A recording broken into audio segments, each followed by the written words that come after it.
তোমরা দেখছেন y25। তো বন্ধুরা দেখো, বোর্ডে একটা আমি সংখ্যা দিয়েছি এবং এই সংখ্যাটি 3 দ্বারা বিভাজ্য হবে কিনা আমরা দেখেই বলে দিতে পারবো 2 সেকেন্ডে।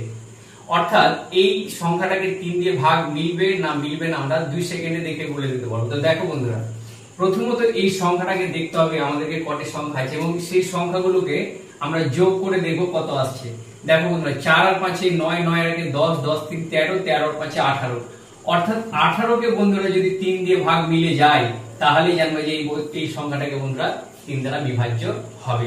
এরপরে দেখো বন্ধুরা, আমরা যদি আরেকটা সংখ্যা লিখি, তো দেখো বন্ধুরা বোর্ডে আমি আরেকটা সংখ্যা লিখেছি, এই সংখ্যাটাকে 3 দ্বারা বিভাজ্য হচ্ছে কিনা আমরা চেক করে দেখব।